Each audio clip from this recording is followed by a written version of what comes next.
Seterusnya, saya akan menerangkan tentang pernyataan masalah bagi kumpulan kami, iaitu berkaitan dengan isu gelandangan. Untuk pengetahuan semua, isu gelandangan adalah antara fenomena yang mengundang ketidakselesaan kepada sebahagian masyarakat, terutama di bandaraya yang pesat membangun. Kesan urbanisasi yang mengakibatkan ketidakstabilan ekonomi di kalangan masyarakat bandar dikatakan telah menyumbang kepada peningkatan statistik gelandangan di Malaysia. Golongan ini bergelut dalam memastikan kelangsungan hidup mereka akibat kemiskinan dan keterdesakan yang melanda. Tujuan kajian ini dijalankan adalah untuk membincangkan isu berkaitan golongan gelandangan dari sudut sosial dan undang-undang, bermula daripada definisi, terminologi, undang-undang berkaitan serta isu penguatkuasaannya.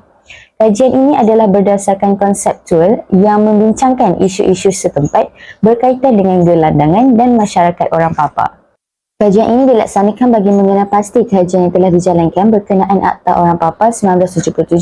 Struktur operasi yang dijalankan oleh Jabatan Kebajikan Masyarakat JKM dapat membantu golongan ini juga telah dibincangkan bersama pengehadan akta yang dikaitkan daripada pandangan sosial masyarakat. Kekaburan yang wujud pada Akta Orang Papar 1977 telah memberi kesan kepada keberkesanan penguatkuasaan, pengurusan dan pemulihan gelandangan yang dapat dijalankan. Seterusnya, saya akan serahkan kepada Nadira untuk menguraikan tentang Akta Orang Papar 1977 dengan lebih jelas. Terima kasih Syamimi di atas penerangan sebentar tadi. Seterusnya, saya akan menerangkan lebih lanjut tentang Akta Orang Papar 1977. Akta Orang Papar 1977 iaitu Akta 183 telah digubal untuk mentadbir urus isu-isu berkaitan golongan gelandangan di Malaysia. Akta Orang-Orang Papar 1977 menunjukkan bahawa isu gelandangan sudah pun wujud di Malaysia sejak merdeka dan semakin mendapat perhatian ramai terutamanya ketika pandemik COVID-19 melanda negara. Antara isu yang sering menjadi perhatian ialah peningkatan golongan gelandangan saban tahun dan apakah usaha yang dilakukan oleh pihak kerajaan dalam menangani masalah ini. Oleh itu, Kerajaan Malaysia melalui JKM iaitu Jabatan Kebajikan Masyarakat seperti mana yang tertakluk dalam Akta Orang-Orang Papar 1977 mempunyai kuasa untuk menguatkuasakan operasi menjaga dan memulihkan orang Papar dan mengawal kutu raya. Seterusnya, ini merupakan tindakan yang boleh dilakukan mengikut akta ini. Sesiapa sahaja boleh merujukkan seorang Papar kepada pegawai kebajikan untuk tindakan yang tertentu. Sekiranya pegawai kebajikan masyarakat itu mempercayai seseorang itu adalah seorang Papar, maka beliau boleh memohon perintah mahkamah bagi ia dimasukkan ke dalam institusi untuk sementara waktu, iaitu tidak melebihi 30 hari ataupun sebulan. Di samping itu, penyiasatan juga akan turut dijalankan. Selepas siasatan diadakan, mahkamah boleh memerintahkan kemasukan orang itu sama ada ke desa bina diri ataupun tidak untuk menjalankan pemulihan. Walau bagaimanapun, tindakan ini tidak boleh digunakan bagi mereka yang berusia di bawah 18 tahun. Seterusnya, saya akan menyerahkan kepada Amirah Nabila untuk menghuraikan tentang faktor permasalahan. Di sini ada 4 faktor, 2 akan dibentangkan oleh saya, Amirah Nabila binti Amrazudi. Yang pertama, kurang pendapatan dan sudah berumur. Seperti yang anda semua tahu, pada zaman sekarang ramai nak hidup mewah walaupun gaji hanyalah cukup-cukup makan.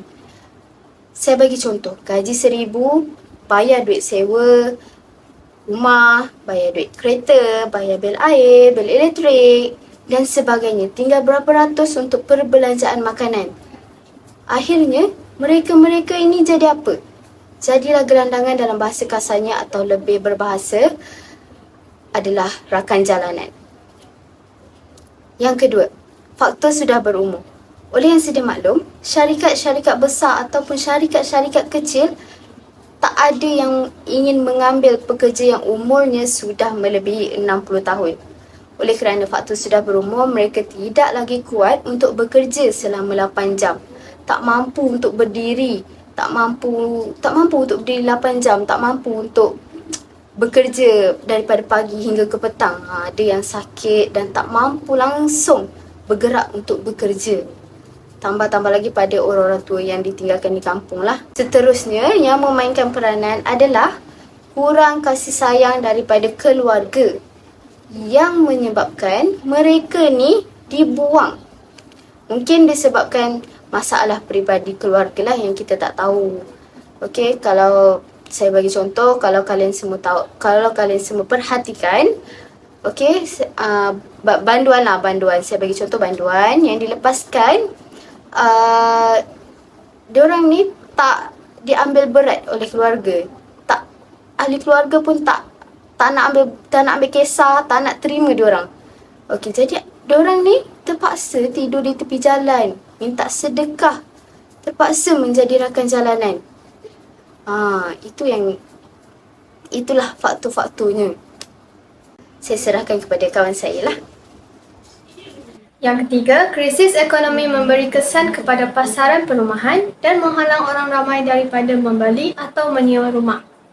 Bagi rakan jalanan, mereka mungkin menghadapi kesukaran yang lebih besar akibat kekurangan sumber daya dan sokongan yang diperlukan untuk mengatasi cabaran ini. Gangguan kesihatan mental juga mempengaruhi keadaan mereka. Masyarakat yang tidak mempunyai tempat tinggal atau masalah kewangan boleh mengalami stres yang melampau dan akan menyebabkan prestasi diri merosot. Seterusnya, kebanyakan majikan di Malaysia lebih suka menggaji warga asing kerana dapat memberikan upah yang lebih rendah daripada memberikan peluang pekerjaan kepada warga negara. Hal ini boleh menyebabkan rakan jalanan menghadapi kesukaran untuk mendapatkan sesuatu pekerjaan yang mereka layak. Untuk menyelesaikan isu ini, pihak berkuasa harus meningkatkan pengawasan terhadap warga asing, memberi pendidikan dan latihan yang sewajarnya kepada rakan jalanan atau gelandangan serta meminta majikan menyediakan peluang pekerjaan yang adil kepada warga negara setempat. Justru itu, masyarakat perlulah menyokong dan menjadi lebih sedar bahawa rakan jalanan atau gelandangan juga berhak untuk mendapatkan pekerjaan. Seterusnya, kesan daripada permasalahan ini adalah kurangnya pendapatan untuk menampung kos sara hidup yang menyumbang kepada peningkatan jumlah pengangguran. Selain itu, majikan kini lebih memilih untuk mengambil warga asing untuk bekerja kerana kos untuk membayar warga asing lebih rendah berbanding warga tempatan. Jadi, terdapat juga yang terlampau memilih jenis pekerjaan. Contohnya, mereka hanya mahu bekerja di dalam pejabat, tak mahu bekerja di bawah panas dan tak mahu melakukan pekerjaan-pekerjaan yang berat.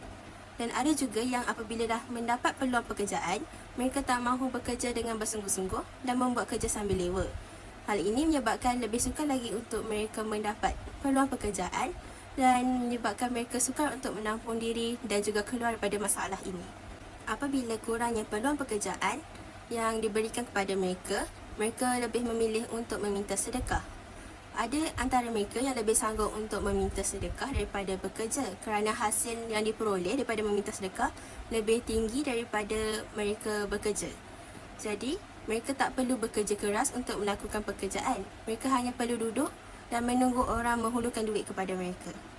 Hal ini juga dapat mencacatkan imej sesuatu kawasan kerana terdapat terlampau ramai peminta sedekah serta membuatkan pengunjung berasa kurang selesa dengan keadaan tersebut.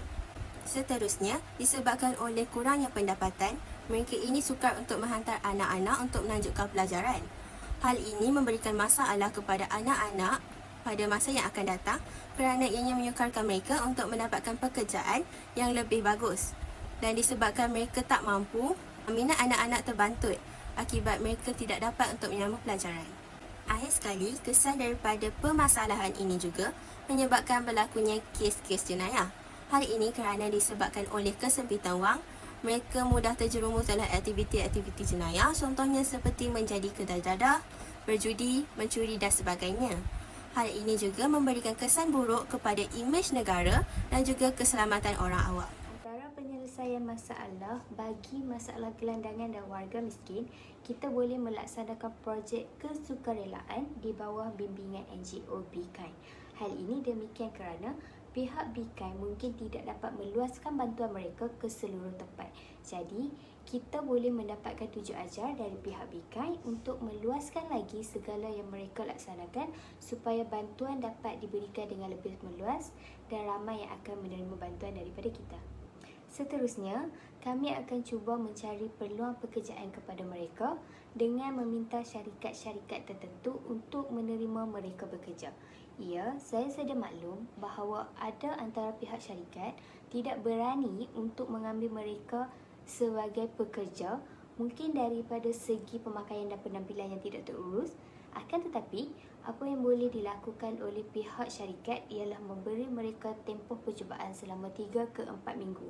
Mereka juga layak diberikan peluang dan selalunya orang seperti mereka akan lebih menghargai setiap pekerjaan yang diterima kerana mereka tahu mereka susah untuk mendapatkan peluang pekerjaan seperti yang lain. Langkah seterusnya, pihak berkuasa boleh menyediakan tempat penginapan sementara kepada golongan yang tidak berumah ini ataupun golongan gelandangan. Walaupun tindakan ini merupakan penyelesaian jangka pendek, namun sekurang-kurangnya ia dapat menyelesaikan sedikit masalah yang dihadapi oleh golongan ini. Penyediaan rumah sementara yang diusahakan oleh NGO dapat membantu mereka yang tidak berumah untuk tumpang berteduh. Sebagai langkah jangka masa yang panjang, pihak berkuasa boleh menyediakan rumah mampu milik kepada golongan-golongan ini. Seperti yang saya nyatakan sebelum tadi, jika mereka diberikan peluang pekerjaan, mereka berkemungkinan boleh membayar kos rumah mampu milik tersebut.